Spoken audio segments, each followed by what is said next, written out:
Wine and Crime contains graphic and explicit content which may not be suitable for some listeners. Listener discretion is advised.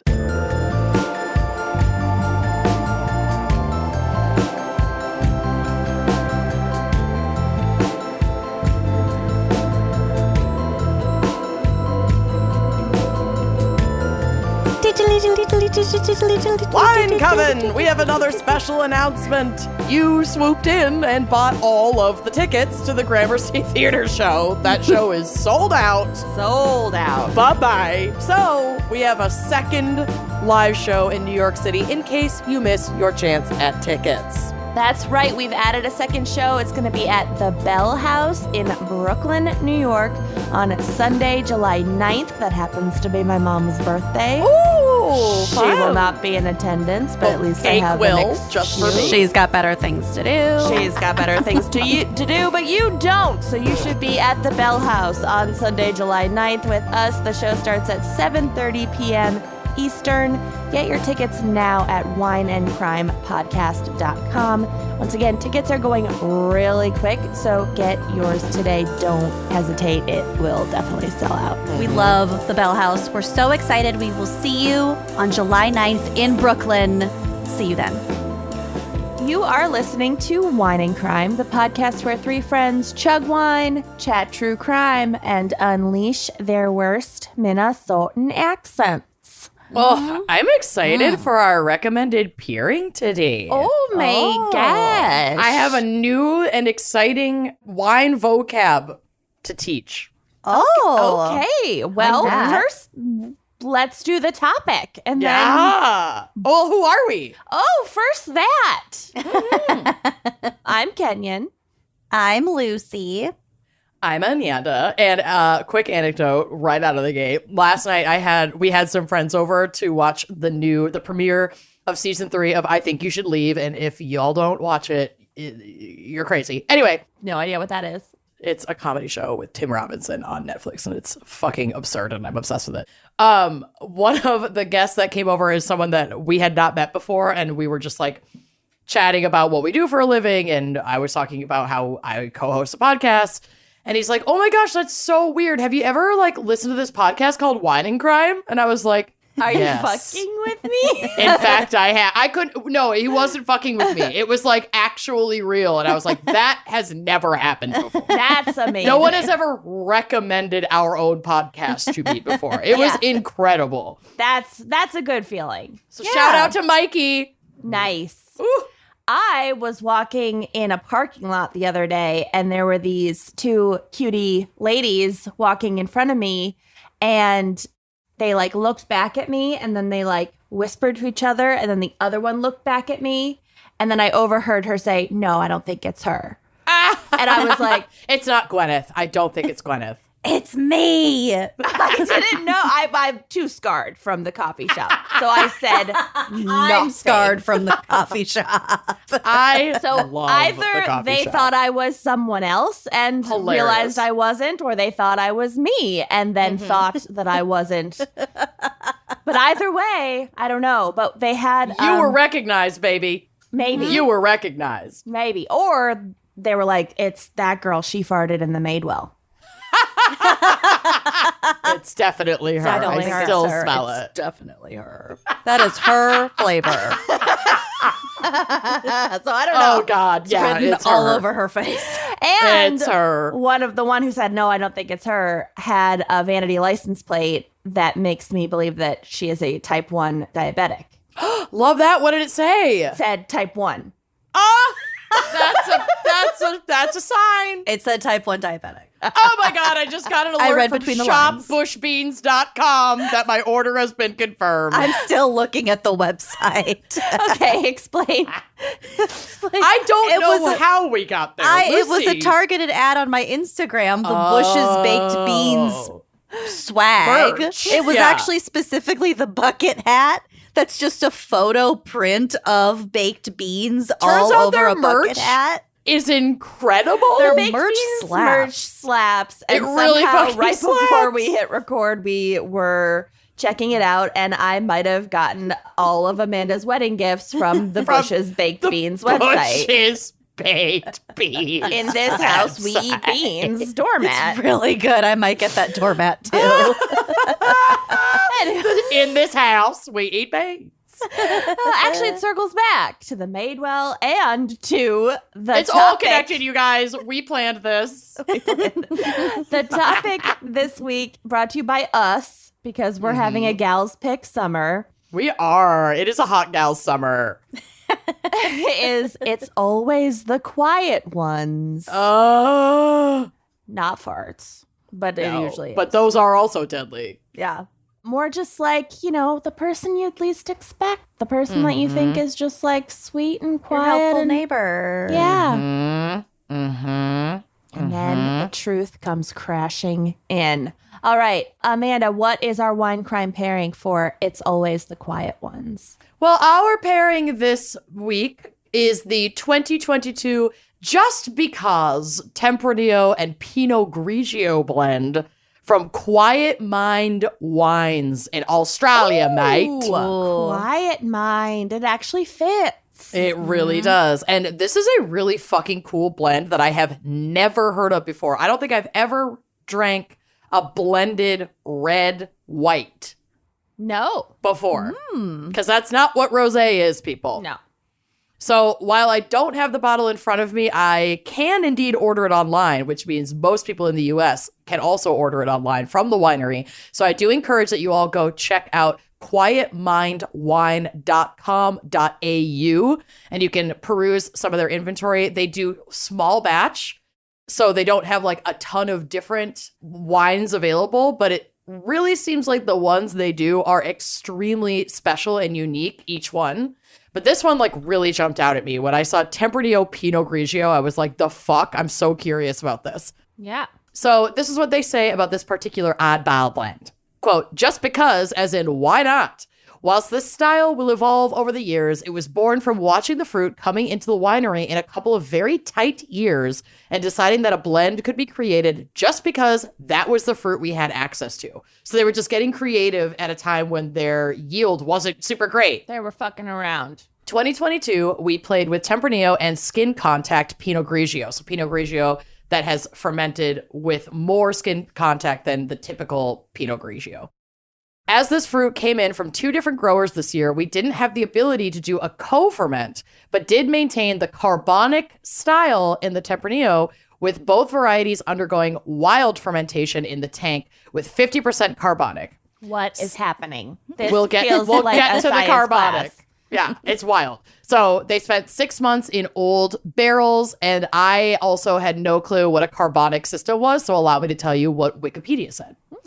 Carbonic maceration is a winemaking technique often associated with the French wine region of Beaujolais, in which whole grapes are fermented in a carbon dioxide-rich environment before crushing the juice out. During carbonic maceration, an anaerobic environment is created by pumping carbon dioxide into a sealed container filled with whole grape clusters. The carbon dioxide gas permeates through the grape skins. This is so fucking cool. And begins to stimulate fermentation at an intracellular level on the grape while it's still in its skin. That like doesn't sound safe.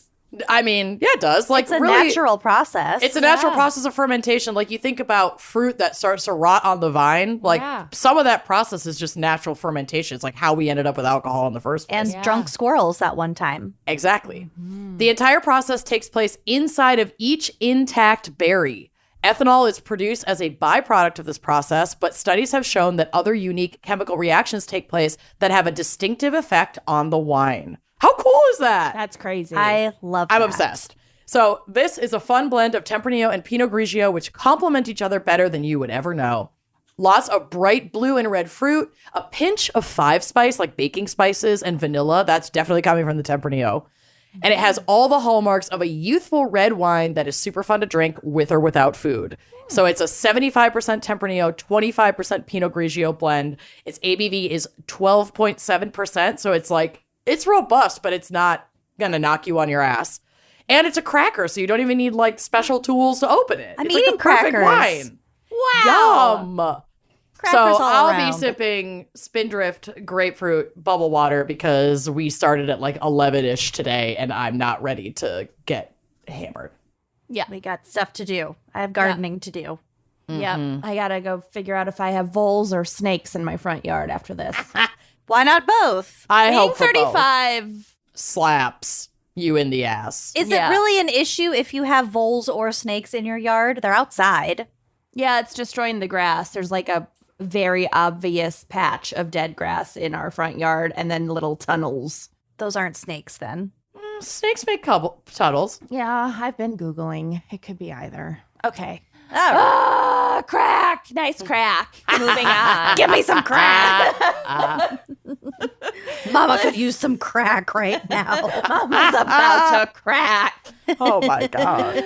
Lucy, what's our background and maybe psych for It's Always the Quiet Ones? Well, I got a little bit of both for us today. So there is plenty of psychology to talk about when it comes to quiet ones. Unfortunately, for the length of my notes, it's very apparent and repetitive. So if we equate being quiet with having an introverted personality style, which I think is a fair assessment, then we do have a lot of psychological analyses. So the term introvert was first popularized by Carl Jung and implies an inward orientation to one's own mental life rather than outward towards social life. You just like to be by yourself. You are good enough. Is this new information to Amanda? Amanda's were already given a making look. like brunch plans. Yeah, you are not I'm making here. plans to get new friends because I knew that I would be targeted during this episode. I prepared myself. You'll be othered. It is my turn. I've been othering you for a minute. Yes. And I usually other Kenyon, but she's very fragile today. Yes. So I accept being othered. I think of the three of us, I burn out pretty fucking fast. you have a switch that goes off. And for me, I think that switch is maybe harder to reach, but I reached it at CrimeCon. Yes. Yes, That first you year. did. And then I Yes. then I just disassociate, whereas Lucy will attack. Yeah. Yeah. I'm done. I'm fucking done. It's fine. We know that as long as We we, know each other. each other's triggers. We accept this about We've you. been My friends for switch- almost 30 years. We know. Yeah. My switch is also, I try to push through my switch and then all hell breaks loose. You don't really have a switch. You have like a minefield. Yeah. Yeah. Yeah. Okay, so Carl Jung, introverts gain energy from solitude and reflection and lose energy in social gatherings. So, like, tag yourself, we just did. I would say for me personally, it's less reflection, more reality TV. I don't like reflecting. I just like being fucking by myself. Reality TV does silence my otherwise very buzzy brain in a way that like almost nothing else does, except maybe marijuana. Or The Office. Yeah. Yeah. But even The Office now, I've seen it so many times that I can like way too easily fixate on other stuff at the same time, or like let my mind wander and it like doesn't affect me tracking the show because I've just seen it too much now. I have gotten really into the matchmaking shows on Netflix. So Have you started the queer one? no. Oh, The Ultimatum? Yeah, there's like a Yeah. queer Love is Blind sort of. Oh no, I'm talking about it's literally Indian matchmaking is the first one, and then Oh. Jewish matchmaking is the Yep. second one. Okay, so actual matchmaking, not like Love is Blind. No, or I don't The like Circle. love reality shows, but I like documentary style matchmaking shows is my new thing.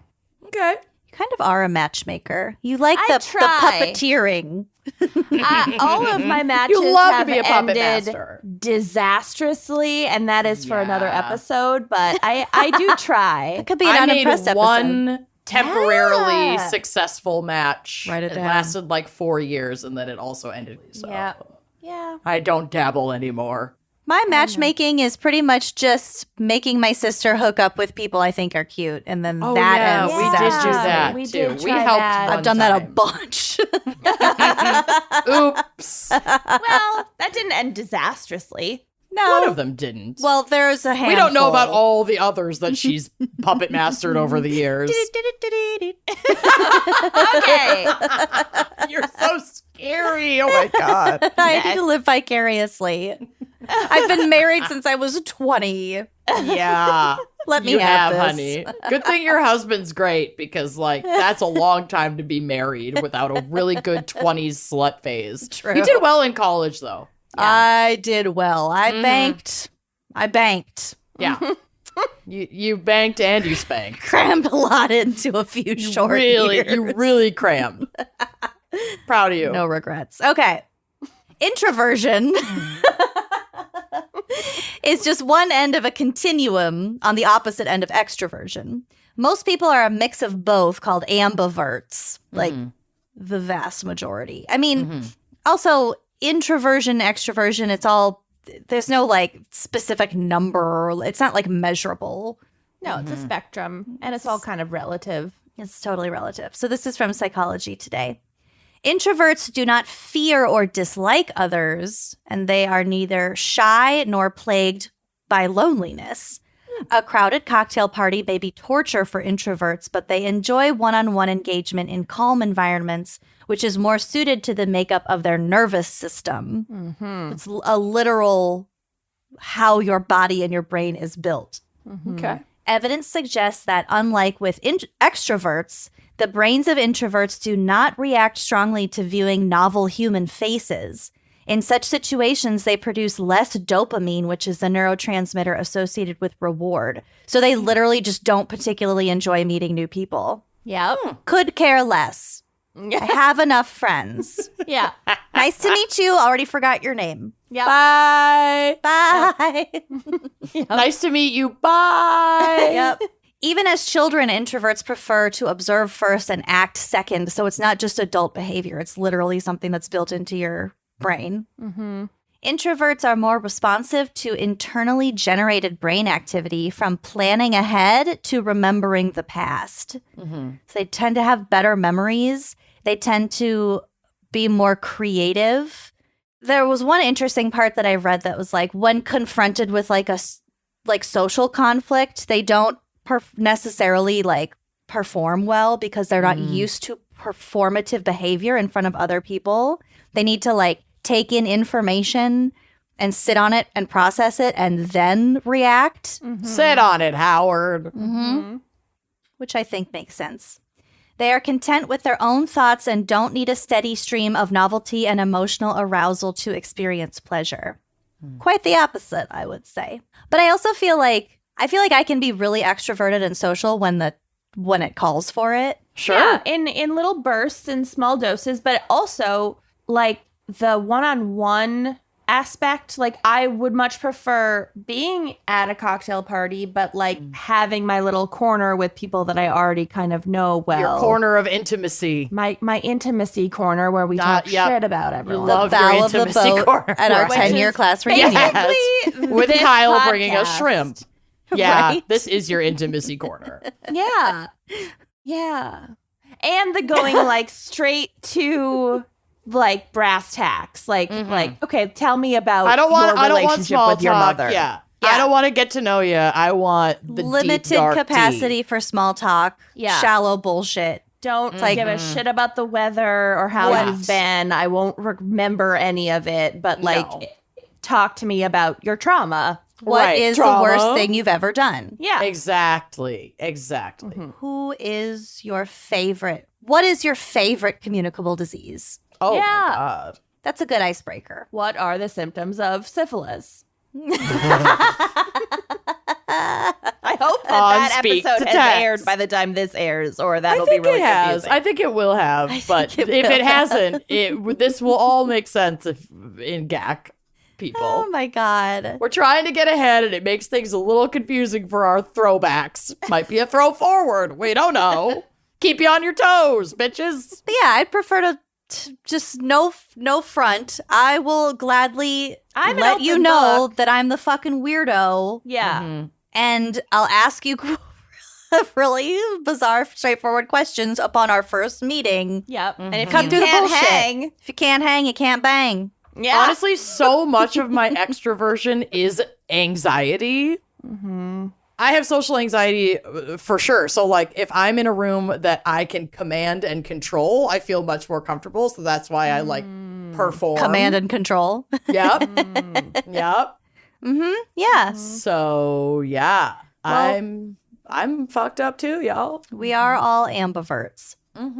So it might seem like there are more extroverts than introverts in society, which makes sense because introverts are at home watching reality TV, and Introverted. recharging.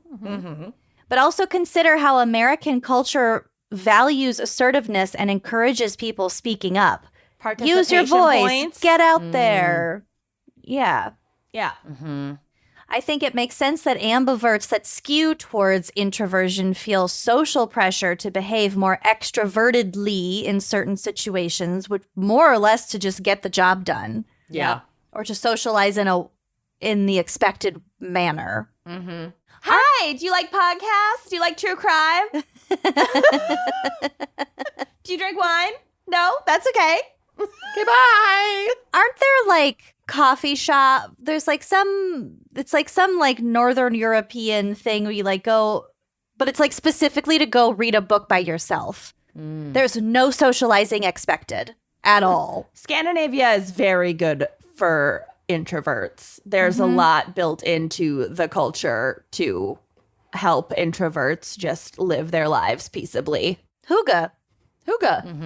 So introversion, as I said, is not the same as shyness. Shy people typically want to engage with others but are fearful of doing so. On the other hand, introverts generally socialize easily. They just don't fucking want to.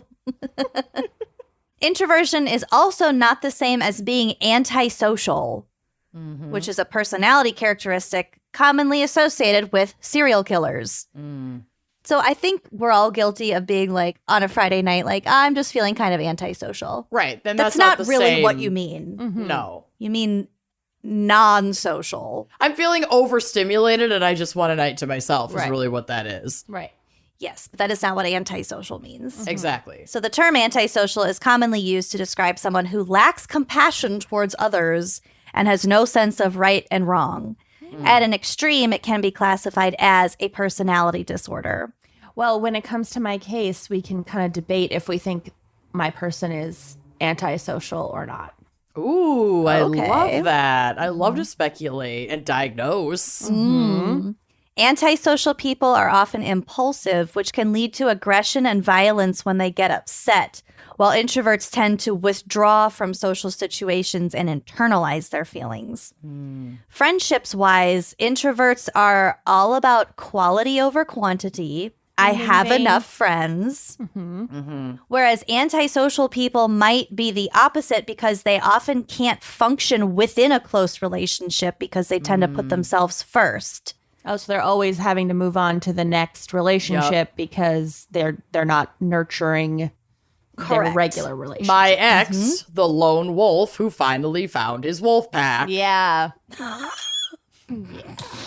Their anniversary's coming up. Should I send them a love Stop. stem?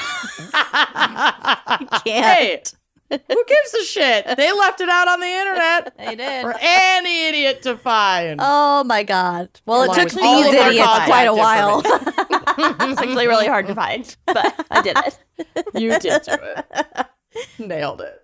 Okay, so we often hear news stories about like mass shooters or murderers that describe the killer as being a loner, maybe someone who doesn't have many friends or lived a secluded lifestyle, like a quiet guy who spent most of his time in his room, Literally my case. which might suggest that that person is an introvert.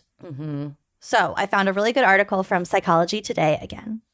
My on the love it. side boyfriend. You have a lot of side pieces and they are all luscious. It's like me between the ages of 18 and 20 and a half. Exactly. You had a lot of ground to cover, honey, and you did it. Fucking did it. Proud of Okay, thank you. Was I a slut? Whatever. It was college. No. You were free. You were sex positive, free Yeah. thinking, consensual adult. Had to cram a lot in. Which, sure, that could also be a slut. I love a good slut. I a was a good fucking slut. slut. Hell yeah. Okay. Oh my God. Your back scratcher at first glance looked like a drain snake. Oh my God. Which would be a great back scratcher. Also a throwback to gag. Yeah. The toilet brush. Accidental toilet brush. You're like a I possum will never recover. who knew the joy of a of a barbecue grill brush on its back. Oh, yeah. my God. Okay. Okay, anyway. We're all over the place. No one is going to understand what the fuck we're talking about. Okay. I love us. Okay, a quiet guy who spent most of his time in his room. So I found this article basically about our exact subject, and this article was using a guy named Joseph McAndrew as an example. Does that name sound familiar? No. Is it the movie theater shooter? No. Oh, okay. This was in 2011. Joseph stabbed his parents and his twin brother to death Oh, with I an came across 18-inch this. dagger / sword. Yeah, I chose not to do this case because it kind of grossed me out at first glance. So I'm glad you're covering it. Yeah, so he was described by the district attorney as, quote, a loner and an introvert, but I don't think that was accurate because he had very evident mental illness that contributed to this. And this is not to say that you can't be both an introvert and antisocial, but they are They're two not the same different thing. things. Yeah. They're not Right. the same thing. Okay, so here's the article. I'm sure this formulation is as familiar to you as the story itself. The media often brings us tales of shy, quiet, introverted killers. I'm not disputing that Joseph McAndrew was a quiet guy who kept to himself. The article reports that he spent most of his time alone in his room. But McAndrew was not just introverted. He was deranged. He'd been struggling with mental illness, possibly schizophrenia, for many years. And herein lies the problem. People who suffer from psychoses often withdraw from the world. Technically, they are introverted in the sense of having turned inward. But they are not introverts in the sense that most people use that word to connote a person who has a rich inner life and prefers low stimulation environments. So the company of a close friend to a big group or a quiet game of tennis compared to bungee jumping.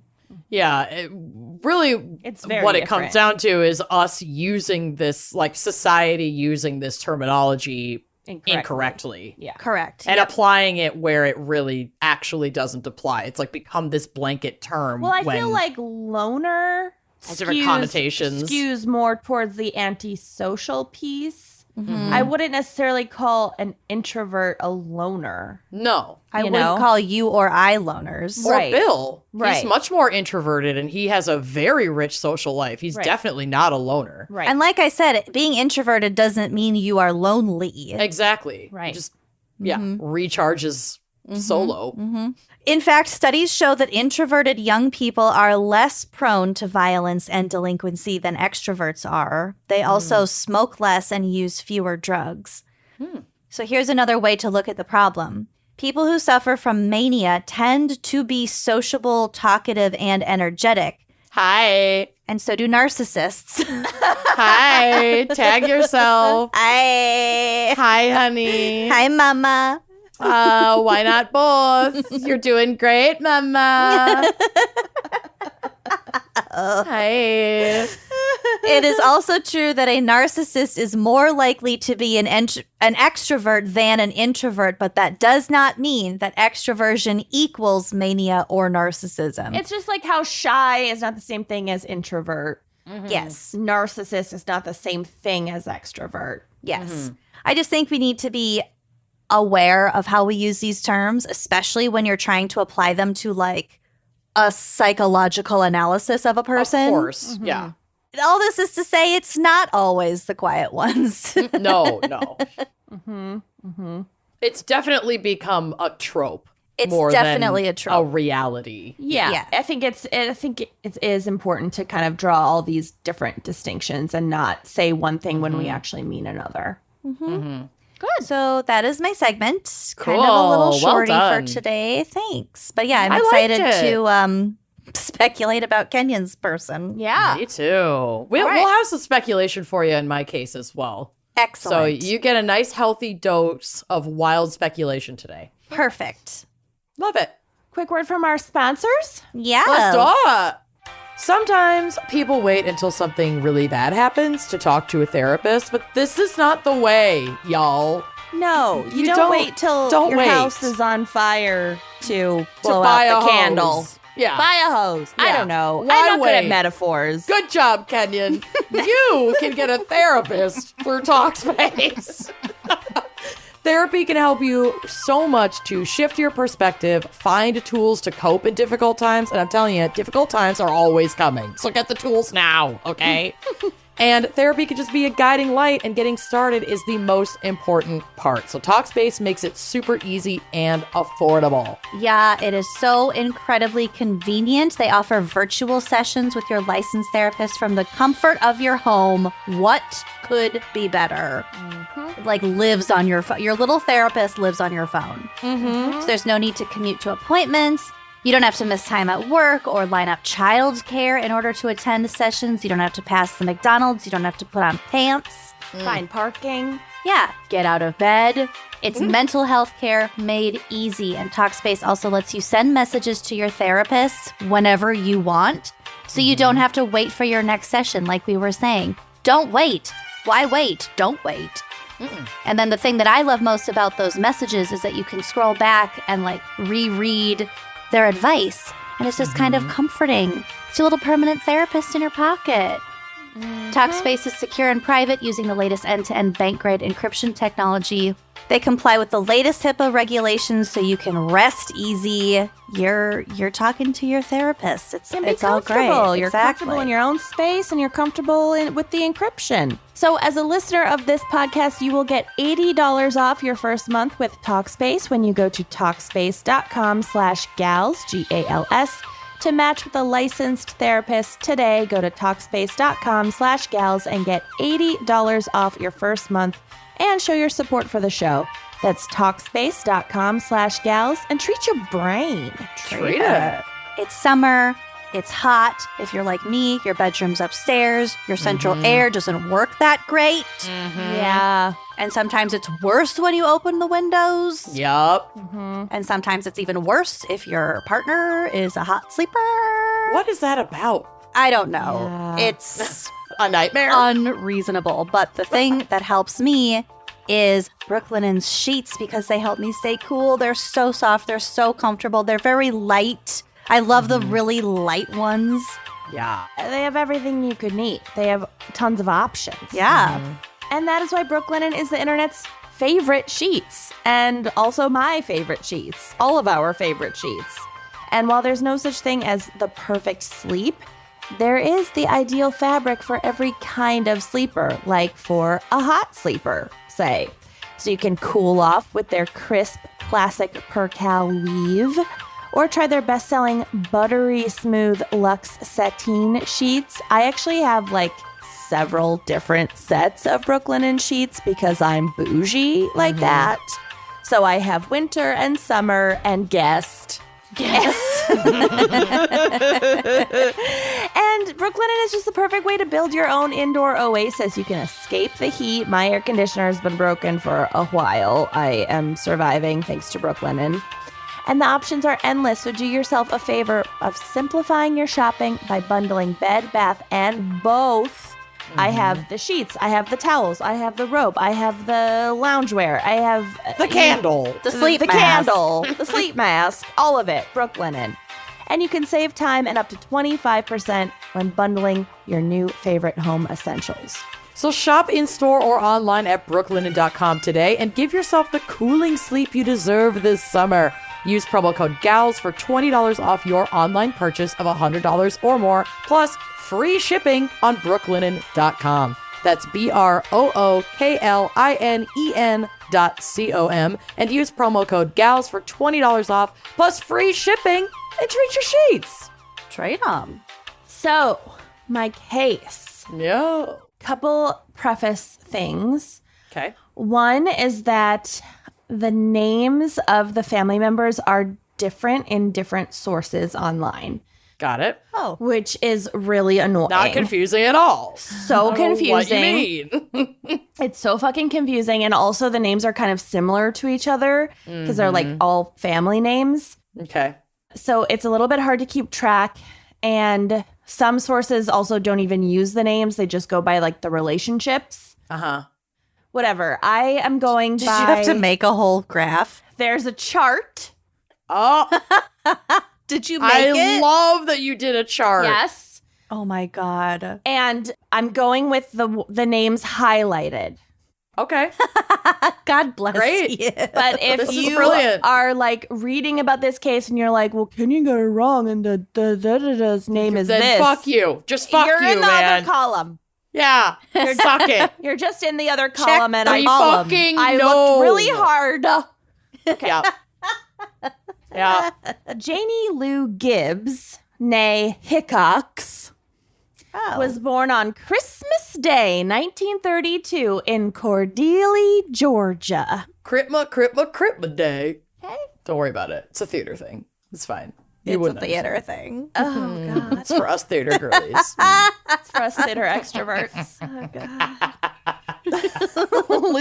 Lucy was on crew for like half a minute.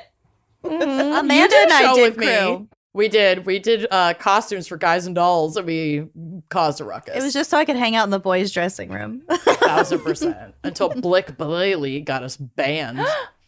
What a ditty?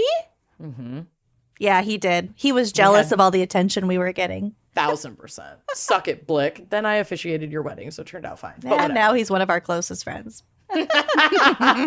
Suck it, Blick. Now he's one of my closest confidants. I'm so Suck it. pissed at him, though. I'm going to bring that up at your wedding. Absolutely. Yeah. Bring it up at the groom's dinner. Make a toast.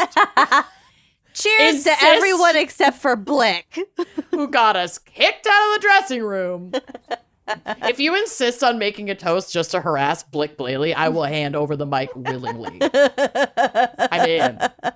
I'll bring my headset. All right, back to Janie Lou Gibbs. Lucy shows up to my wedding with a Britney Spears smile. I'll have a This thing binder. All right. Where she was born on Christmas Day is the watermelon capital of the world. Down there in that? Georgia. Georgia? I thought that was the peach capital. Is it both? Well, this town So much in produce. Georgia. Oh. Whoa. Lucy whispers so much produce. in Georgia. Produce. All right. She was brought up in a very strict household, and in typical strict household fashion, Janie Lou got married young. We're talking very young. She Like was child bride young. She was just 15 years old when she married her husband, Charles Gibbs. I believe he was 6 years older than her and was already working full time as an appliance repairman. Fucking yikes. That's too old. yeah. And that's too young to get married. You're But she automatically 60 if you're a appliance repairman. Right. She So wanted true. out of It ages you. her parents' control, I think, but then she still Was lived in a someone else's control. Yeah. Yeah. So the couple moved to, I don't really know how to say this, Arabi, Georgia. Arabi, I think. Okay. And had 3 sons together. Roger, possibly spelled differently, possibly Robert. Everything is annoying. Okay. So we're going to go with Roger, Melvin, and Marvin. Ebert. Got it. Melvin and Marvin? Yeah, not twins. Oh, God. They had a baby, and then 3 years later, they said, let's just name this baby something really similar. I feel like someone had a mouthful of marbles and was actually referring to Melvin, but it came out sounding Marvin. like Marvin, and so they put that on the birth certificate. And Yeah. that's what I'm going with. Yep. Did you know Oprah's name was supposed to be Orpah, and they Yeah. misspelled it on the birth certificate? Yeah, Orpah is a character in the Bible, and that's what she was supposed to be named after, and it just got written wrong, and then it just became entrenched. I had no idea. Is that cool? That's incredible. So apparently that shit happened all the time. Wow. But Oprah does sound better than Orpah. It really does. It does really now. does. I think it always would have, because Orpah? Orpah sounds like orca, Yeah. like Yeah, the but it's whale. a biblical name. That was the I point. guess. yeah, but there are still. lots of, so is Nimrod. Yeah. She's not fucking wrong. I love the name Nimrod. so is Dorcas. Yeah. Yes. Okay. Keep all yeah, these exactly. names for if and when. Nimrod and Let's just Dorcas. promise right now, if I have a child, their name shall Nimrod, be Dorcas. Nimrod, Dorcas, Orpa, Jacobson, Hoban. Yeah. I promise you that. Okay. So she's married to an appliance repairman, and she's got 3 boys, and they're all like 3 years apart. The boys. So her life sucks. Roger, Continue. Melvin, Marvin. For most of her life, Janie Lou Gibbs was a dedicated and super involved church member. She was known in the congregation for all the volunteering she did. She also ran a daycare for, quote, working mothers. Okay. Progressive. Names. Yeah. Yeah, not so much. But Janie Lou also loved to cook, and her family had a strong family dinner tradition. Everyone had to be home for dinner, sit around the table. You know, Yeah. dinner's I kind of important. want to like bring that back in my household. That's how I grew up. It was very annoying. I know. It doesn't need to be as rigid, but we like never sit at the table to eat. Well, but you eat together. We eat together usually, but a lot of the time, like I'm recording or, you know, whatever. A lot of the time, if I'm recording, I text him drunk. This is what I want to eat. He starts cooking it. And then I emerge from my cave drunk, Right. eat it on the couch. And then we smoke a bunch of weed and like goof off and then go to bed. That's a family dinner. That's basically a family dinner. It's bonding It time. is. You're right. We tend to is. eat dinner together, but sitting on the floor at the coffee table. Although that's changed a little bit with the baby now. Yeah, because, she sits up and she eats solids. Yeah. Oof. It She's sucks. growing too fast. She also would love to cook for her daycare clients and for people in her church. So she did a lot of cooking. One night in 1965, Janie Lou's husband, Charles, suffered severe stomach pains and was quickly taken to the hospital. Janie Lou was beside herself and went to the hospital to bring him some homemade soup, see if he could hold that down and get his strength back. But sadly, he succumbed to his illness quickly Gee, Oh, shit, he died? from a he died. bellyache? from a bellyache. Oh, no. Doctors believe that he died of liver disease that had not been previously diagnosed, because before this, he had seemed quite healthy and he wasn't very old. He was in his 30s. Sheesh. That's fucking weird. I often have belly aches that make me think I'm dying, but I haven't actually died. Yeah. New fear. You've gotten close. Yeah. Although newspapers later printed that it was a heart attack, but that might have just been like an accident of reporting, just assuming like this guy died. It was probably a heart attack, but the doctors thought it was this liver disease. Okay. Ultimately, no one was really sure why a seemingly healthy man had died out of the blue. They wanted to do an autopsy, but Janie Lou was against it, saying that she didn't want to see her husband sliced up, and she was just like beside herself because Just this have to watch. happened. I know, but a lot of people But have after the feelings fact- about that. I Yeah. know. I don't get it. I want to be sliced and I would diced. want to know. I'm Yeah. more curious. My curiosity outweighs my like caring about my loved one being Right. chopped. It's also 1965, and they're quite religious. Yeah, it's a religious thing and for a lot of people too. Yeah. So she said she just wants him to rest in peace, and the doctors decide to go with the widow's wishes, and they just have Charles Gibbs buried. Okay. So not surprisingly, Janie Lou, now 33 years old, became the beneficiary of his life insurance policy. But I mean, she's his wife, and she's now left to support 3 kids on her own. So She's earned it. yeah. And she also did tithe at her church. So she's spreading those benefits around. Okay. So things are going as well as can be expected until 8 months later, Janie Lou's youngest son, Marvin, starts to complain of stomach pains. No. No. Young Marvin died on August 29th, 1966. He was just 13 years old. Okay. Something's off. She's taking him out. Yeah. This is starting to seem like a poisoning situation. Doctors attributed his death to inheriting the same liver disease that they guessed that his father had had. So They were didn't like- even fucking confirm a diagnosis. But they were And like, now they're applying it to another dead person in the house. Correct. Child. No! Guys! And on Marvin's death certificate, it actually lists hepatitis as the cause of his death. But they don't even actually know. How are you allowed to do that? 1966. She won't let him cut him up. Probably It was the again. 60s. I know, but then cause of death should be kept unknown. You can't just put a random cause of death. Oh, that pisses me You off. could in the 60s. Again, Fucking this is pisses a me total off. guess because Janie Lou convinced doctors to skip the autopsy and let her poor son rest in peace. Come on. Cut him up. Janie Lou again received a life insurance payout, which isn't sketchy at all to have a life insurance policy on your 13-year-old son in the 1960s. No. I don't even know if I have a life insurance policy. Should probably figure that probably out. do. You should probably. And do that. okay. It's not that sketchy to have one at that age, but if she took one out, because like whole life insurance policies that you take out when your baby For is the born kid. are for the kid, are very common. Mhm. But then if the kid dies, the beneficiary until that child is like 18 and can take over their policy, because I had one or have one. And when I took it over, then I could set my beneficiary. But until I set it, it was just my parents. Right. Oh, still pretty I do rare. have one. It's in my to-do pile. Yeah, it's really not that rare for children to have a life insurance policy. A lot of people buy a whole, and they're like, my grandpa was a life insurance salesman, and this was like a whole thing. Certainly in the 60s, like literal door-to-door salesman being like, oh, I hear you're in the family way. You should buy this policy. Right. So like that in and of itself isn't that sketchy, but it also makes it depends on when she took out the policy. I need someone to explain to me whether or not I want a term or a whole life policy. For and yourself why. or for Sonia? Both. Ah, okay. Or just me. We can and Zach. discuss. Because I'm confused. Which one is a better deal? I mean, I don't know, but I would recommend Depends looking how into health. whole Depends when you're life- gonna die.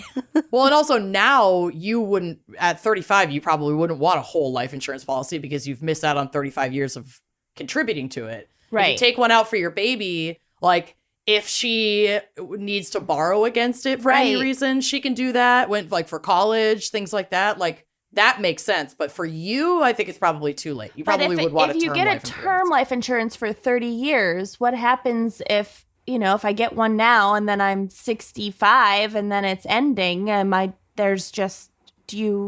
you're I allowed imagine you to can die. extend it. You can extend it? I imagine you can. That would be between Somebody you let and your us insurance know. salesman. I'm very Yeah. confused Let by Kenyon life know. insurance. Someone email Kenyon specific. Yeah. I'm good. Okay.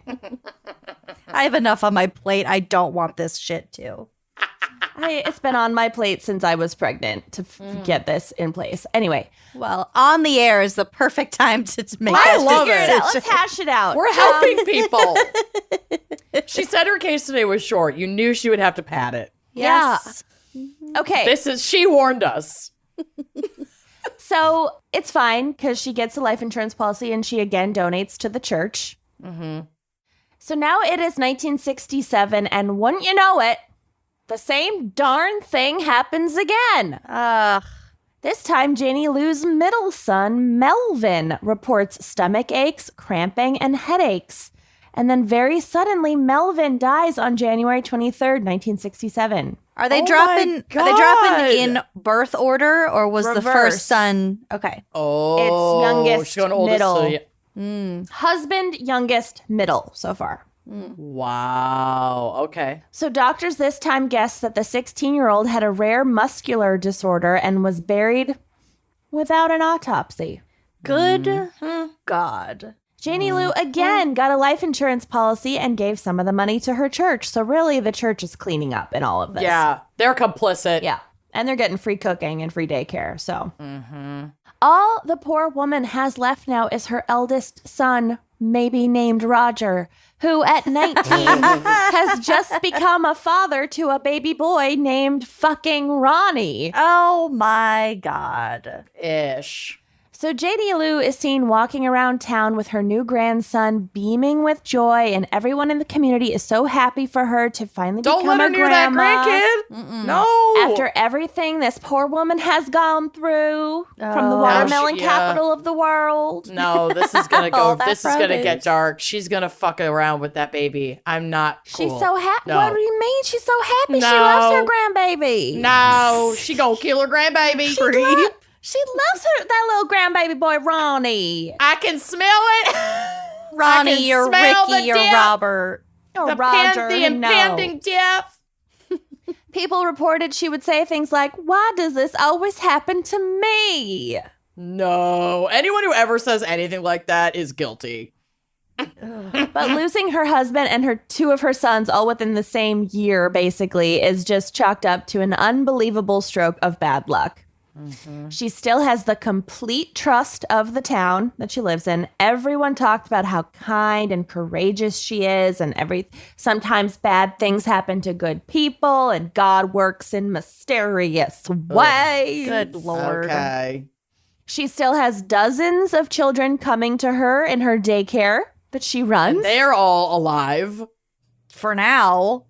And everyone is still eating the food she makes at church events. No. Every week. Oh no. But then, at just 1 month old, her grandbaby Ronnie dies suddenly. No, I This knew it was coming, bitch. but still no. Ugh. It's fucking awful.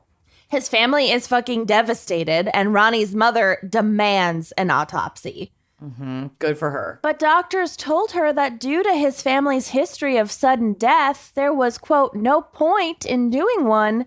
No, since that's Ronnie the opposite. most likely died of natural causes. Oh my it comes God. from weak Just stock. like we guessed, but didn't actually determine on all the other autopsies. Well, Unless that was proven. His grandfather died suddenly, and both of his uncles died It runs in the suddenly. family. It runs in the family. So what's the this point? is so fucking dumb that with all the repeat issues, you wouldn't want to investigate more. Oh, I'm furious. I'm so mad. 1 month later, Roger, baby Ronnie's father, dies. Died. Ugh. Jesus Christ. So now it's her husband, all three of her sons, and her grandson. It's everyone she's related to. She's killed 5 people. 5 people. Four This of time- which were children. Well, 3. 4. 4 and a baby. Well, by the time her the son older was one died, he's like 19. Yeah, but he was 19. 19. He's still a kid. Teen is still child. I'm He's just definitely- saying. So Roger's widow, her fucking mother-in-law has just killed her son and her husband. And so Roger's widow now insists on a fucking autopsy and a full investigation into the deaths of both her son and husband. Good girl. And lo and behold, they find that Roger died of arsenic poisoning. Yeah, okay. Okay. Yeah, yeah. After the fucking first one, I was like, So it didn't take long for Janie Lou to be called in for questioning by police and ultimately arrested. The rest of the bodies were exhumed and tested at the cemetery, so none of them had been cremated, thank goodness. Would have been a lot cheaper to do it before you buried him. All had been poisoned with arsenic. During her interrogation, Janie Lou is quoted as saying, "I don't question God's work. The Bible says they will get their reward, and I'm sure they will." it's your work, bitch. Shut the fuck up. God has nothing to do with you being a murderous cunt. Sorry about it. But eventually, Janie Lou breaks down and admits to killing her entire fucking family one by one. Wow. She slowly poisoned them all with arsenic and rat poison. Her husband didn't die at first, though, so the soup that she brought to the hospital had more arsenic in it than the original dose and finished him off. When they do it in the hospital, it's particularly egregious. Right. It's He like they're loves so almond soup. Oh God! I bought your favorite almond soup. Oh, they're so close to help, and yet, God Yeah, you're damn just it. like going into the one place a person's supposed to be lion's safe mouth. and cared for. Yep. Yeah, that While is awaiting especially trial, egregious. Janie would stare into space, and her behavior really disturbed people. She couldn't keep a lawyer, and the prosecutor called it one of the saddest cases he'd ever worked on. Oh, God. Yeah. Did she just, like, Shut down. yeah. Ugh. Finally, she was declared mentally unfit for a trial and was sent to a mental institution where she worked as a cafeteria lady. cook No. at the psych ward. What? Who is in charge here? No. No. This is. It's kind of funny. So fucking stupid. But I found This that is she so worked as stupid. a cook at the mental ward after she poisoned her entire family. It's not funny, but like, what the fuck, you guys? Any other job? You can't make this shit up.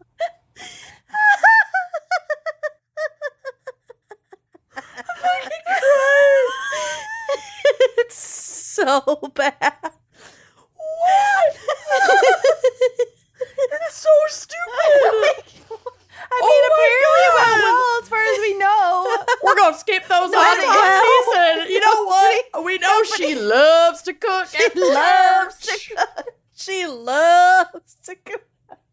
That almond Granny soup. loves to cook. It's Tuesday. It's almond soup Tuesday. day. Time for almond soup.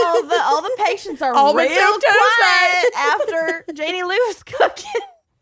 That's how you know it's Widespread Wednesday. weight loss in that fucking poor mental facility. 'Cause Everybody's people doing are the weight just loss. refusing to eat anything she cooks. Oh my God. Oh my God. Did anyone die? No, not that we know of. But also, Maybe she they weren't keeping very good track of people dying outside of a mental No. prison. And so also, like, Shit, it's a mental institute. They don't. If someone dies, In it's the like one less 60s. person to feed.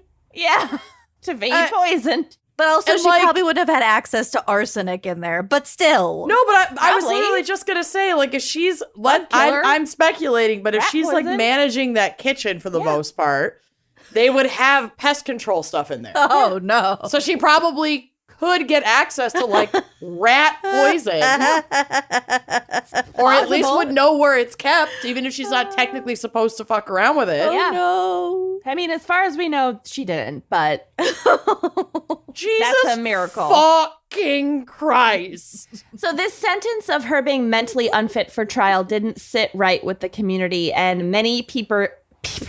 Many papers, paper. japers, crapers. Papers crashed. Many people gathered to say that she did know right from wrong and that she deserved to be in jail. And actually, even a chaplain at the mental institution agreed, probably after Eating her almond soup. after having a bad lunch. So Janie Lou Gibbs did eventually stand trial and was sentenced to 5 life sentences. While she was in jail, she was often visited by her sister, her only living relative. Yeah, the only one who Visit. didn't like her cooking. Just call. Yeah, just please call. Just text, The please. sister wanted some kind of explanation as to why she did what she did, but it was just pretty futile. So all of at these visits, she would ask questions like, "Why did you do it? Do you feel guilty? Like, can I help you?" Like, and she was just answered with, "I don't know."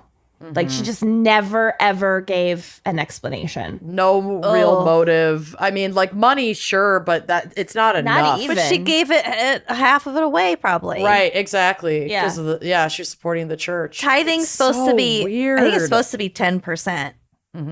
Yeah, and like she had to support the kids on her own. It was not for much. There's no logical explanation. In 1999, Janie Lou Gibbs was released from prison after being denied parole 17 times. She was released on medical reprieve shortly after receiving a diagnosis of Parkinson's disease, and she was released into the custody of that sister. I don't trust any diagnosis in this story. No one gave a shit. I need an autopsy on Janie Lou before I let her out of Stat. prison to make sure she has Parkinson's. Seriously. Oh, no. The last few years of her life was spent in a wheelchair in a nursing home in Georgia, and she died on February 7th, 2010, and she has never given any kind of explanation or excuse for any of her crimes. Oh, she Wow. remained a quiet one. Till death. Yeah. Damn. And also just makes you think about, like, the people in nursing homes. Like, you don't know the life that they led. Well, maybe in an upcoming episode, we'll talk about some of that. Oh? GBC. Yeah. Yes, I'm so excited. I'm excited about that one, too.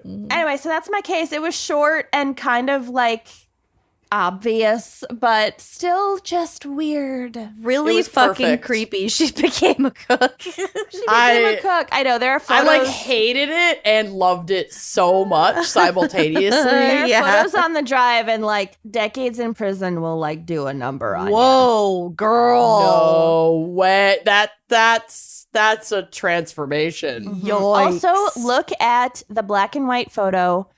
Janie Lou Gibbs holding pictures of her sons. Yeah. Ew. Look at, she's kind of smiling. Yeah, her face is a little sketchy. Oh, her kids are so cute. She's kind of like smirking, smiling in this photo. She just looks like a sweet little grandma in this, like, first Jamie Lou Gibbs elder photo. Mm-hmm. It's sort of like, if you look at that elderly photo of her and then the photo of her, like, after she's been in, or at trial or whatever, where she looks like a real mess. She's melted. It reminds me of, like, every president's before and after their term photo. It's like, they've been rode hard and put away wet. Yeah. Yikes. This is insane. I just read something that I did not read before. What? In a long, tearful interview several weeks ago, this was in 1967, Okay, so I'm like, she's dead. and published yesterday in the local newspaper, Mrs. Gibbs told of the deaths of all her relatives. Quote, "I never thought any of them would die," she said. "I just tried to keep it out of my mind. It will be the loneliest Christmas I have ever spent." Ew! Gross. Oh, I wonder if maybe she had, some of her motive was like that, take pity on me, give me some Yeah. attention. Munchausen thing. Yeah, kind Yeah. of that Munchausen thing. Ugh. God, she's so gross. I hate her. Mm-hmm. Fuck you, Yeah. Janie Lynn. Boo. Boo. All right. Sorry, just had to add that. That was the craziest quote I'd ever seen. Wow, she is awful. Fuck this bitch. Yeah. Well done. Nice. Thank you. Oof. Nice. Well, should we hear a quick word from our sponsors and then get to my heinous shit? Yeah. Yeah. Great. Let's do it. If you are one of the 54% of people who trim down there, listen up. Honestly, 54% sounds low to me. Self-reporting. Yeah. Okay. Below the belt shaving just got better thanks to the folks at Meridian. Meridian offers powerful trimmers. Powerful. That cut through even the coarsest hair, but are still gentle enough for your, gentle, private. Your nethers. Y'all, my skin is sensitive, okay? I get ingrowns from a strong breeze. Yeah. Like, it is. You really do. I really do. In not only downstairs, but my pits. I have completely had to stop. Like, for a long time, I just stopped shaving my underarms at all because I could not find anything that was sensitive enough to like For your deal with my bod. ingrowns. Yes. But this is a comfortable shave, not only below the belt, but under the arms without nicks, cuts, or ingrowns. Meridian trimmers are for both men, women, anything in between or outside. For any style, you want to get wild, you want to get a little landing strip, you want to do the Mona Lisa down there, get your Meridian trimmer, okay?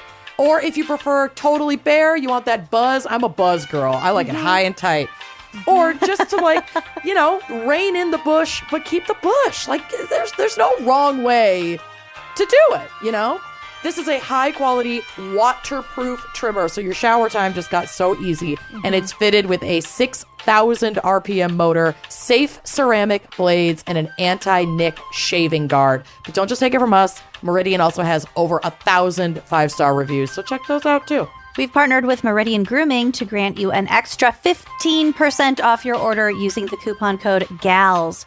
Go to meridiangrooming.com. That's MERIDIAN grooming.com and use the code GALS for an exclusive 15% off. Get a better and safer below-the-belt trimming experience today and treat your bush. Treat it. Escape to a bygone age of mystery, danger, and romance as you immerse yourself into the world of June's Journey. June's Journey is a hidden object mystery mobile game that puts your detective skills to the test. Play as June Parker and investigate beautifully detailed scenes of the Roaring 20s whilst uncovering the mystery of June's sister's murder. Ooh. So basically, you search for hidden objects from like the parlors of New York to the sidewalks of Paris. Hello, like this game was made for me and for you. And then you dive into June's captivating quest to uncover a scandalous hidden family secret. I mean, come on. And you can also customize your very own luxurious estate island. This literally is everything I love. It's like history, mystery, decorating, gossip, Building a garden. I love just like relaxing and losing myself in this like cool and fun and pretty quest of mystery, murder, and romance. So discover your inner detective when you download June's Journey for free today on iOS and Android. Are you ready for my case? No! I don't know what to tell you. Keep going. Doing it. Okay, so there are and obviously have been so many fucking shootings in this country that it doesn't come as a surprise to me that I like wasn't familiar with this one, despite it being fairly famous. This shooting occurred on Friday, August 24th, 2012 at the Empire State Building in, you guessed it, New York City. What? Who knew? At 9:03 a.m. on that day, a 58-year-old man named Jeffrey Johnson arrived at the building where he once worked as a clothing designer at Hazan Imports for 6 years before being let go due to downsizing at the company. Though he had been laid off almost a year before this incident, his neighbors reported seeing him leave his apartment morning after morning, dressed in a suit, seemingly heading off to work. Oh, no. Uh-oh. These people creep me out. Yes. What he actually did during work hours is somewhat of a mystery, though witnesses recall seeing him regularly getting breakfast at a nearby McDonald's and then returning home to just like sit quietly in his apartment. Sit quietly. And I know a person who like did this. I have a friend whose ex lied about a job that they got in the Twin Cities at like a very specific place that we later were able to confirm through someone else we discovered worked there, that she had never actually worked there. But she would like get up every morning and get dressed, quote unquote, for work and leave and just like drive around or like park at a parking lot until it was like reasonable for her to go back home. What a waste of time. Use that time looking fucking for weird. a job. Well, she used that time cultivating a fake cancer diagnosis to trick everybody with. Yeah. She used it wisely. She had Got a lot that she had a lot of balls in the air. Psychologically extremely unwell. But anyway, obviously that was a whole saga and I'm not going to name any names, but you two know exactly who I'm talking about. Mm-hmm. So Jeffrey Johnson's building superintendent and neighbors described him as quiet and polite and someone who was seen every morning, like wearing a suit, greeting his neighbors, saying good morning, whatever. Quote, he was always alone, said Gisela Casea, who lived a few floors above him. I always felt bad. I said, doesn't he have a girlfriend? I never saw him with anybody. Jeffrey was a pretty chill dude. He was born in Japan in 1953 to a Japanese mom and an American dad, but was primarily raised in the United States, coming to Gainesville, Georgia when he was less than a year old. He was like 10 months old. So he doesn't like remember living in Japan at all. Mm-hmm. From Wikipedia, quote, he served in the United States Coast Guard from 1973 to 1977 and was honorably discharged with the rank of Petty Officer Second Class. He also was like a very skilled marksman. Uh-oh. Johnson attended the Ringling College of Art and Design in Sarasota, Florida from 1978 to 1980. This man has like the saddest names Weirdest of life. things on his resume. Yo. Like, Petty officer. Petty officer second class, which is like Ringling College. actually a nice thing with like the It worst is. name ever. Petty Truly. officer second class. Mm-hmm. And then Ringling College of Art and Design. Why does no I one take me can't. seriously with my degree from Ringling College? Uh-oh. You're maybe nailing some of it. Oh no. He also owned a t-shirt design company called St. Jolly's Art. He was briefly married, but did not have children as far as I know, and divorced, I think, after like 4 years. He was also involved with a community of bird-watching photographers who were interested in hawks in Central Park. Hawks are dope. They are dope. His snapshots regularly appeared on blogs tracking the birds in the area. I just don't think anyone on the planet would have suspected like a clown college graduate birdwatcher to snap, but as they say, it's always the quiet ones. Wait, was it really a clown college? I just associate Ringling Right. with clowns. I don't think it was actually a clown college, but like in Googling this it. fabrication, that's what we're calling it. No, graphic design, animation, creative writing. Clowns. Doesn't Clowning. list clowns. Clowning. Well, Does just Ringling- because it's their dirty little secret doesn't mean they don't do it. Just say it. They clowning. Notable alumni, David Bromstad. Who's that? Linda Ronstadt? David Bromstad is the Minnesotan guy on HGTV with all the tattoos who does My Lottery Dream Home. What? He's Minnesotan? Yeah. Wow. Those dream homes are always so disappointing. It's like Yeah. you won the lottery and you bought like a double wide in Florida. Why did you do that? It's because they get people that won like $1 million before taxes and then True. it's not. It's true. It's a bait and switch is what it is. Yes, correct. But that show was really fun. Yeah. But anyway, so the man who laid Jeffrey off was his boss and former Hazan Imports VP, Mark Ercolino. And it sparked a nearly year-long cycle of harassment that made it all the way to the courts. This is a quote from The Guardian. Quote, Police Commissioner Ray Kelly said Johnson had gone back to his former place of work regularly since being laid off. There was a confrontation with Ercolino virtually every time he went back. He added that both men had filed harassment complaints against each other in April of 2011. So not that long before, well, no, almost a year before the shooting. Though the dispute escalated after the firing and had apparently been brewing even before because Ercolino had refused to promote Johnson's t-shirt line through the popular clothing company. For St. Jolly's Art? St. Jolly's, you don't support me. No one's taking St. Jolly's St. seriously. Jolly's, seriously. My clown degree. Maybe I should wear a suit every day so people take me seriously. Exactly. I should wear a bean suit. Oh my God, I can't wait for my bean soup. Roll that beautiful bean footage, John. Yes. This really pissed Johnson off, sparking multiple incidents of violence in the workplace. One incident that was reported to the police happened inside an elevator when Johnson threw his elbow at Ercolino, who responded by grabbing Johnson's throat and threatening him. In an elevator? In an elevator. They both. I think both of these incidents happened in the elevator. In another incident in April of 2011, shortly before he was fired, Johnson reportedly told Ercolino, "I'm going to kill you," while on the elevator. Ugh. Because both of these incidents took place out of sight of coworkers, many didn't realize like how serious the issue was between these two men. I am going to start to have all of my fights in an elevator from now on. Absolutely. And then just go when you just full- like never know when you have to just like completely stop and like act normal and wait till Isn't the that other what person- happened with Solange. Beyonce and Solange Yeah. and Yeah. Jay-Z? Yeah. So brilliant. There are cameras. Yep. But not at this time. This was like Right. in the, I mean, no, I guess 2011? there would have been cameras, but I don't know if there were, they probably didn't have audio in the elevator. Mm-hmm.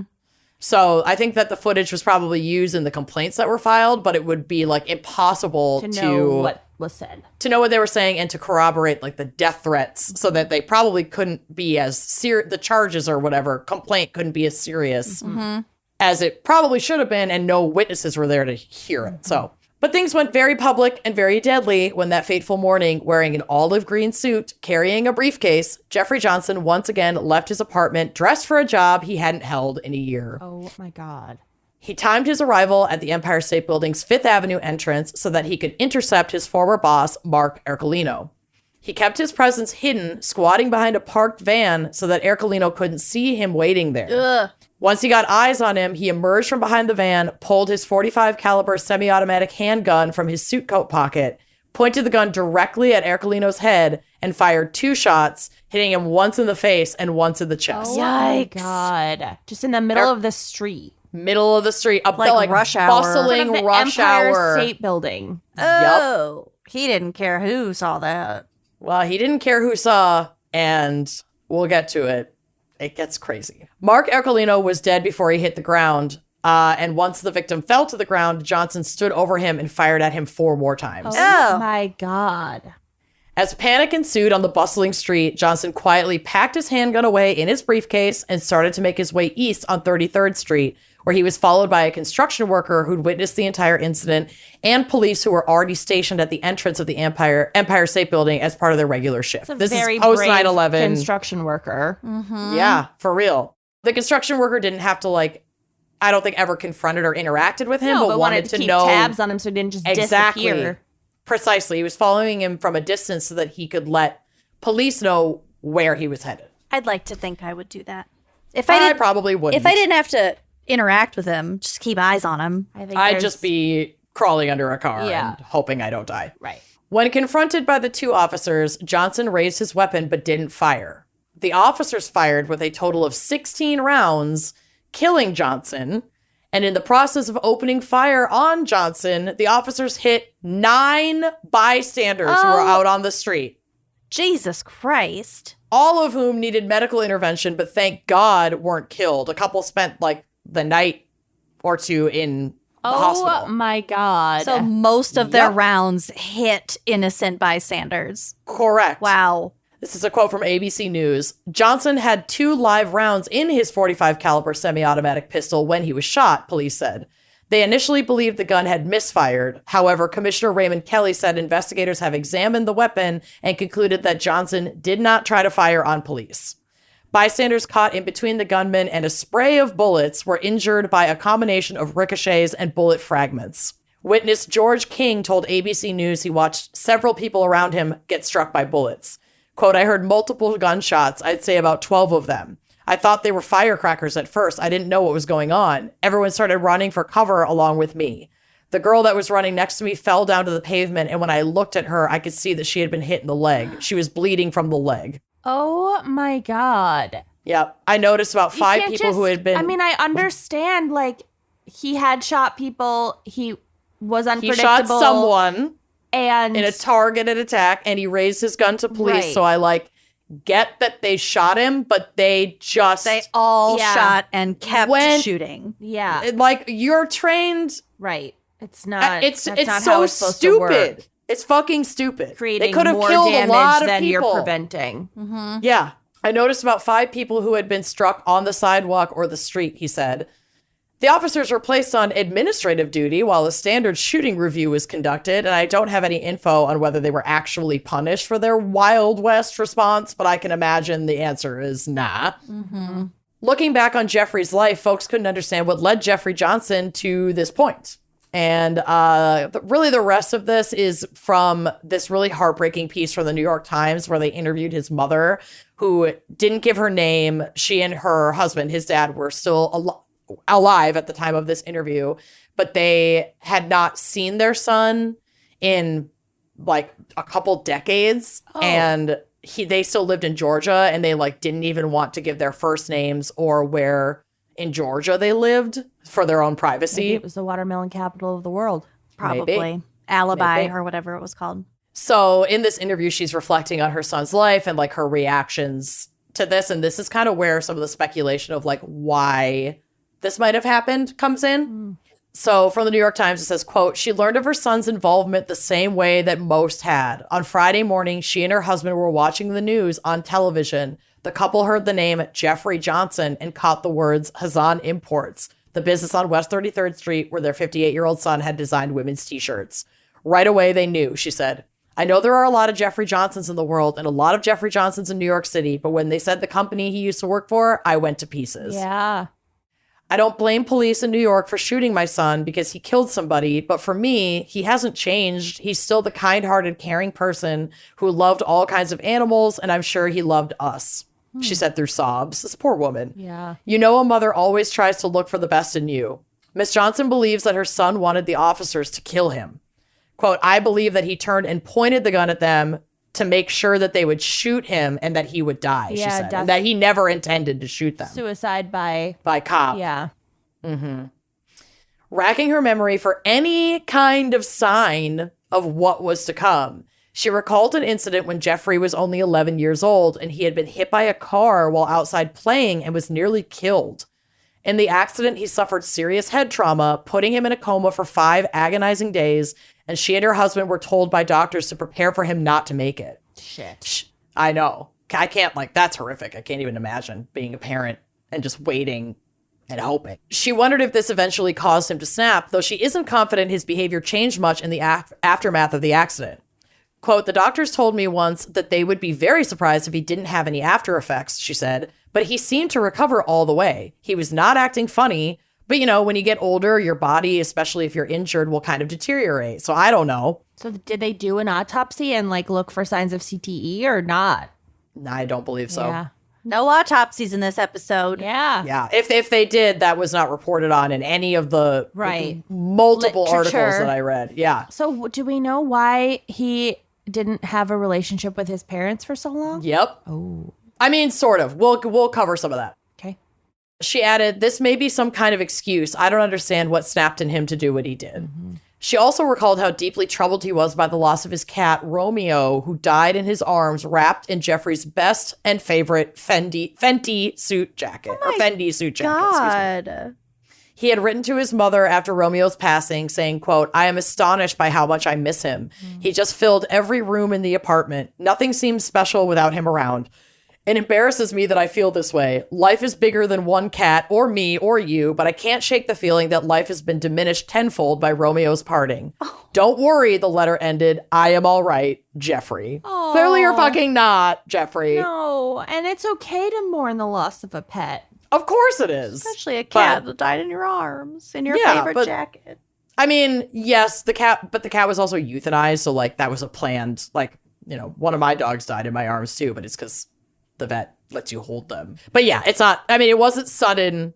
And also, I get it. Obviously, I've mourned the passing of many pets. It is a very real thing. And it's obviously not an excuse for what this But clearly, guy did. it's, I don't think that's a cause. I honestly think that might be a symptom of the loneliness and the isolation he was already experiencing. Exactly. And she's just trying to mention things that could have played a role. For sure. Right. His poor mother is just trying to make sense of all of this. Explanations. And she is allowed to do that 1,000%. Yeah. And even the veterinarian who had treated Romeo expressed concern about Jeffrey's mental health because of how he was responding to his cat's end of life. Oh. Yeah. So he was clearly very upset. The vet is probably concerned about my mental health because of how I bitched them the fuck out for not taking care of Josie for 15 hours. I think that that's probably fair. And I don't think that I don't think you're the first person to bitch at them about something like that, probably. Yeah. So his mother thought of his service in the Coast Guard, where he became an expert marksman, and of how a talent he had been put to such a regrettable use. But she expressed relief that no one else had been shot by him. It was obvious that he only wanted to take out this one guy. Yeah.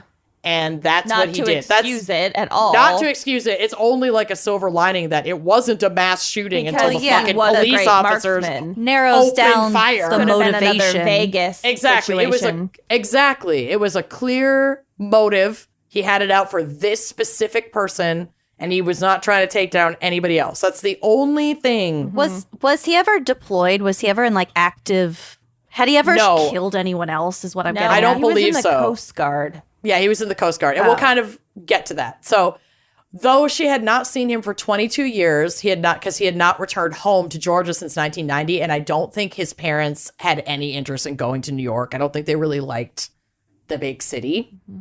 But Jeffrey used to call her every Sunday.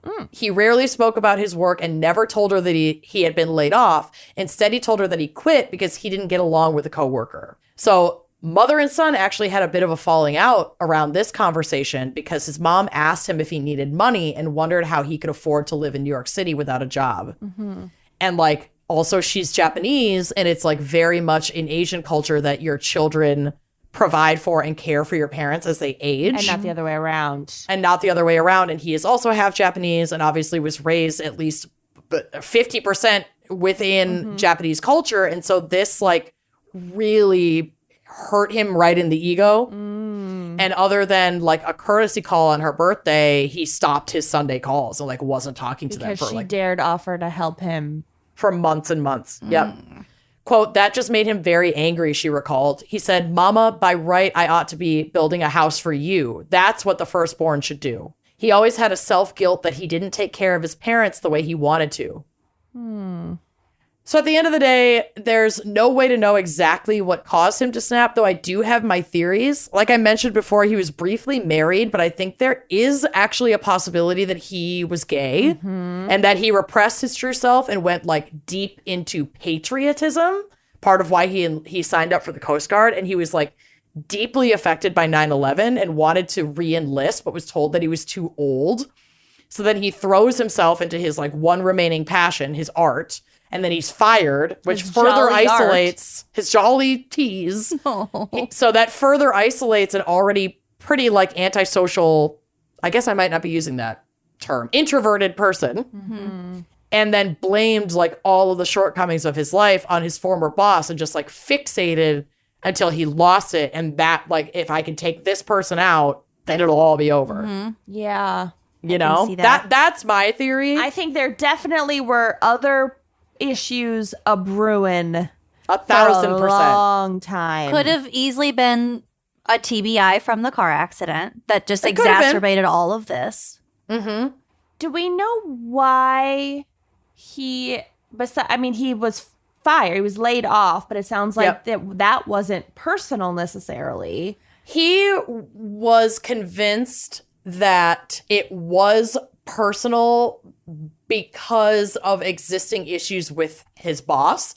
And then when it came time to downsize, he felt targeted. Right. So like, yes, So other there people were already also those issues with the boss. Yes, they had those like confrontations in the elevator. That happened before he was laid off. Yeah. A lot of times you're laid off, but that's just a very convenient timing for someone to get rid of you. Right. Right. So yeah, other people I think were also laid off, but I don't think that many were. And he was just convinced that like you were just waiting for your opportunity to get rid of me. Well, that would have been in 2010. Not a great time economically. No. Yeah. Yeah. Well, yeah, no, he was laid off in 2011 and then the shooting was in 2012. But still, like it was still a very tumultuous, like the decade after, you know, or everything after 2008 has been. But equally, Kinda if rough. he had been mentally well, he could have, you know, picked Got himself another back job. up, got a different job, whatever. Yeah. And So the walls are closing in. He's gone almost a year without working. He's like pretending he to doesn't go want to to work take every money from his day. family. He can barely even talk to his family anymore because he's so embarrassed. He's embarrassed. Yeah, I think this is a man who had a history of hiding parts of himself. And it all just and self-isolating when stressed and correct. I think it all just became way too much. of a pressure cooker, and he snapped and murdered an innocent person who was just trying to like make a business decision. And like, yeah, if you bitch slap your boss in an elevator, you're probably not going to keep your job. Yeah, you're probably going to get on the chopping block when downsizing rolls around. I would also venture to guess, too, that his divorce probably played a role in his social life. Like, usually Very when you get a possible. divorce, your friends kind of Yeah, or pick you at a least side or lose a go pocket away entirely. Yeah, you lose a pocket of your friends that were more associated with that partner. That's totally fair. The divorce was like, I think he got married like either during or right after college. So the divorce was a considerable amount of time prior, and I think that was when he was in Florida. Oh, and okay. he was in New York at this point, and he'd been in New York for a long time. Okay. It can still be hard to bounce back. 1,000%. But yeah, isn't that fucking weird? The putting on the suit and going off to work every day when very you're creepy. not going off to work every For day the is benefit of terrifying. your neighbors seeing your you. neighbors. Like, people don't Pay They think don't care. about you that No. much. They don't care. Yeah, it's that's just the weird it's part. totally in his head that like he's experiencing this against these shame. strangers. Yeah, that nobody else is putting on him. Yeah, Like nobody is putting that on him. He's just invented all of I it. think he internalized so much of these pressures. Him not having money, his mom offering to help him. That's a cultural thing. But at the end of the day, doesn't actually exist outside of that. right. You're internalizing all of these perceived pressures, and that just it was too much. Yeah, it's a lot. And maybe he felt guilty about his cat. If it was euthanized, it was probably sick. And any kind of euthanization, you probably feel guilty about. He did feel guilty. There's some more stuff about the cat that I didn't include, but like he wrote this like 2-page letter to his mom after the cat was put down, just kind of like expressing all of his feelings. And he had talked in that letter about how like Romeo had been trying to tell me that he was sick and like I didn't listen, and then it was too late, and then my cat had to be put down. Like he carried a lot of shame and a lot of guilt about things that like may or may not have really even been in his control. Like sure, well, you it's could have taken interesting because in a way he was trying to tell the world and his family that he was sick. And nobody listened. He euthanized himself. Euthanasia by cop. At the end of the day, he kind of did. Ooh. Well, Yeah.